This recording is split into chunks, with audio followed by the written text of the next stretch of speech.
Hai semuanya, kami dari kelompok 7 Ikatan Kimia PSPK 20C akan menjelaskan tentang gaya London.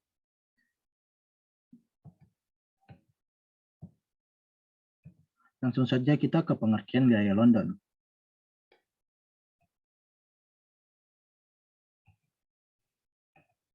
Gaya London merupakan gaya tarik-menarik antara atom dan molekul karena adanya dipol sesaat. Gaya London merupakan bagian dari gaya antar molekul yang terjadi antara molekul nonpolar dengan molekul nonpolar. Gaya ini merupakan bagian dari gaya van der Waals. Gaya dispersi London dinamai dari seorang fisikawan Jerman Amerika bernama Fritz London. Awalnya, sesuai teori yang ada, jika sesama molekul nonpolar saling mendekati, maka akan terjadi gaya tolak-menolak di antara awan elektron pada permukaannya.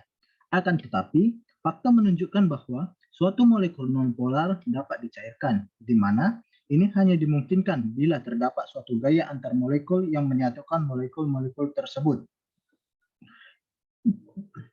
Pada tahun 1928, seorang ilmuwan Jerman bernama Fritz London dapat mengungkapkan suatu penjelasan teoritis yang masuk akal tentang gaya antar molekul dalam zat yang nonpolar.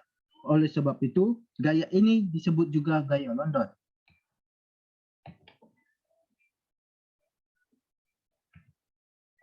Elektron yang selalu bergerak dalam orbital menyebabkan pada suatu waktu yang singkat terjadi distribusi elektron yang tidak merata, sehingga terbentuk kutub muatan atau dipol sesaat. Berikut ini adalah skema pembentukan dipol sesaat. Berdasarkan skema di atas, dapat kita simpulkan menjadi molekul nonpolar mempunyai sebaran muatan larut dautan elektron seimbang dan simetris dalam keadaan normal. Elektron terdistribusi merata dalam molekul. Hal ini dapat kita lihat pada gambar A. Selanjutnya, pada waktu-waktu tersebut tertentu atau sesaat, dapat terjadi pengutupan atau pembentukan dipol yang disebut dipol sesaat, yang dimana dapat kita lihat pada gambar B, di mana salah satu molekul terjadi dipol sesaat, sehingga terjadi kutub parsial positif dan parsial negatif. Lalu, sisi bermuatan parsial negatif dari dipol sesaat akan mempengaruhi kerapatan elektron molekul terdekat sehingga membentuk dipol. Hal ini memungkinkan dua molekul membentuk ikatan yang disebut gaya London. Hal ini dapat kita lihat dari gambar yang C, di mana parsial negatif akan membentuk ikatan dengan parsial positif dari molekul yang satunya. Nah, berikutnya adalah contohnya, yaitu dapat kita lihat dari molekul Br2. Pada mulanya, Br2 memiliki elektron yang terdistribusi merata.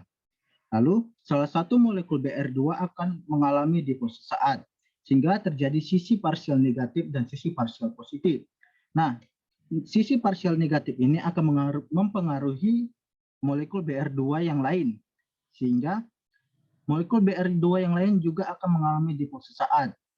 Lalu, pada gambar yang ketiga dapat kita lihat parsial negatif dan parsial positif dari molekul Br2 akan membentuk ikatan. Ikatannya itu adalah ikatan London. Selanjutnya adalah faktor-faktor yang mempengaruhi. Faktor-faktor yang mempengaruhi gaya London adalah massa atom relatif atau jumlah elektron. Jika semakin besar nomor massa molekul relatif, maka semakin kuat pula gaya London yang bekerja pada molekul itu.